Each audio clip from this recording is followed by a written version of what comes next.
A level plain lies across the middle of hell. Broad flakes of fire rain down on the sinners there. All of them have defied God by action or utterance.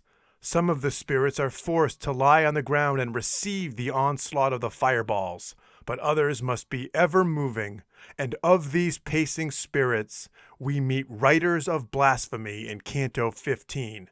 It was back in Canto 11 that Virgil had outlined this ring for us. In the Ellis translation at lines 47 and 50, blasphemy is the heart's denial or open curses, or those who insult and disparage God.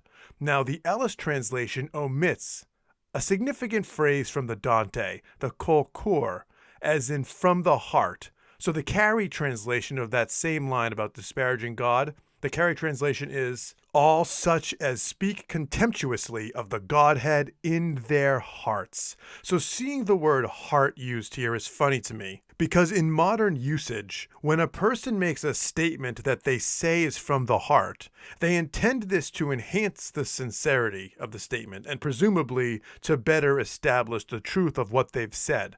However, to Dante, that belief that comes from your heart, if it denies God, will send you right to hell. So in a sense, Dante is associating unbelief with emotion. So we probably need to remind ourselves that in Dante's thinking, faith is not at odds with reason, but that just as reason is compromised by our passionate emotions, our faith is compromised in turn when we lose our reason. And in this, Dante would agree with Socrates, who says in Phaedo that the philosopher's soul believes that it must gain peace from emotions, must follow reason, and abide always in it, beholding that which is true and divine. So to Dante and Socrates, reason, rather than heartfelt emotions, is the tool with which we best observe the divine. But there's another way of looking at this phrase, in their hearts, that it may be a qualifying addition which narrows the number of offending sinners, which is to say, you're not going to go to hell because of an outburst, a blasphemous outburst. You have to really mean it. So as always with Dante, he has a way of confining as best he can the scope of damnation. But those lines about heartfelt contempt for God appear back in Canto 11. In Canto 15 itself, much like the gluttony circle of Canto 6, Dante does not engage in a discussion about the nature of blasphemy. In fact, he doesn't even bother to remind us that this is the blasphemy circle. He drew us the map back in Canto 11. We've just got to keep track and remember it. So it may well be that as a poet, he doesn't love the idea of eternal punishment solely for the written word. The sinner he meets here is his old mentor, Brunetto Latini, for whom Dante has kind words. And that guy's works were Tesoro and Tesoretto, and I could not find English translations of these, or I would have read them and had quotes from them. Back in the Canto 10 video, it had crossed my mind that Dante felt forced by prevailing opinion to place certain people in his Inferno, knowing that he had to damn those whom his readers would expect to meet in hell. And having reflected on Canto 15, I'm even more convinced that Dante felt this restraint and obeyed it at times. Look at lines 79 through 81 of the Ellis translation. Dante says to Brunetto, "If my wish was granted completely, I tell him, from humankind you wouldn't yet be under ban." The literal interpretation of those lines, of course, is if it were up to him, your book wouldn't be banned. But it's also as though he's saying, look, Brunetto, if I were allowed to write this poem exactly how I wanted, you'd be in heaven, but alas, you're banned in Florence, so here you are in hell. So as compensation, Dante lets Brunetto rip the Florentine people. At line 67 of the Ellis, Brunetto says, "They've always been known as fools, greedy, spiteful, arrogant people. You sever yourself from their ways."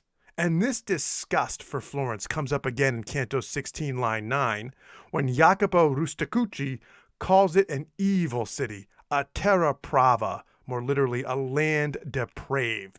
And at the beginning of Canto 26, Dante will say, "Rejoice, Florence, your name sounds all over hell." And one of the things that bothers Dante the most about Florence is the factional bickering. which in the early 1300s was between the black and white Guelphs.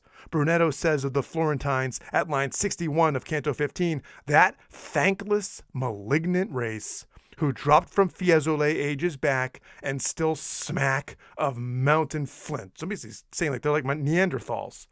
Our translator, Steve Ellis, has left us a helpful footnote that the reason Fiesole is referenced is because that city, which is right next to Florence, was a refuge for the treacherous followers of Catiline, who in the days of the Roman Republic had conspired against the state, and after their defeat by Caesar were settled in Florence, this being the ancestry of the modern Florentine, and this was held to explain the incessant civil strife there.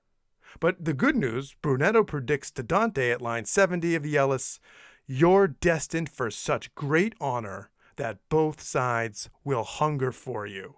So on the one hand, there's a bit of pride from Dante. But on the other hand, this is the poet who had gone into exile from Florence after being condemned to the stake, lamenting that following generations of partisans who will bear that same trait that had him banished, once they see that he is considered great, they will try to claim him and link him with their own factional cause, which is to say that shallow partisan thinking will say, "Oh, you're of the opposing party? Get out of my city. Oh, people say you're a brilliant poet? Oh, then you're exactly like us." Brunetto compares these partisans to goats. Both sides will hunger for you, but goats won't get near the grass. Ma lungi fia del becco l'erba. And I think that line's worth reflecting on. Here's how it continues. "Goats won't get near the grass, so let the bloody beasts of Fiesole eat each other and leave the crop." These are some of the most interesting lines in the Inferno. Goats won't get near the grass. Now, my own interpretation is that the goats are the partisans, and the grass is representative of the sweet light of truth, to which the partisan spirit mistakenly believes it is akin. Hence it will want to claim that the light of the poet is a reflection of their own partisan morals. But in reality, partisan spirits do not seek philosophic truth, but would rather deny that their opponents have any share in it. This toxic animosity, being their primary motivation, distracts them from open-ended inquiry. So in a sense, Brunetto is really solacing Dante by saying that, yes, someday both sides will try to claim your name, but they won't be able to corrupt what you actually wrote, because in order for them to do that, they'd have to actually open your book and read what you wrote and think about it. They're not going to do that. The goats won't get near the grass. So when Brunetto says, "Let the bloody beasts of Fiesole eat each other and leave the crop," I think he is suggesting that we should rejoice that philosophy is neglected by the partisan goats because their participation would poison the inquiry. Just as goats, it was thought by Pliny the Elder, could render an olive tree barren by licking it. The natural historian of ancient Rome says this about goats: "Their bite is very destructive to trees, and they make the olive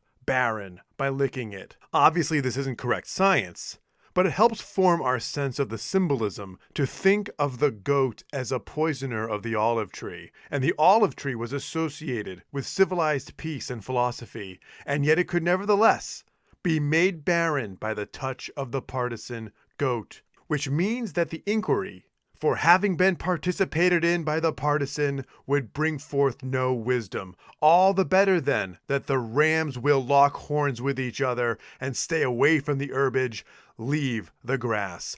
Dante and Brunetto would not have us wish that partisans were any other than what they are.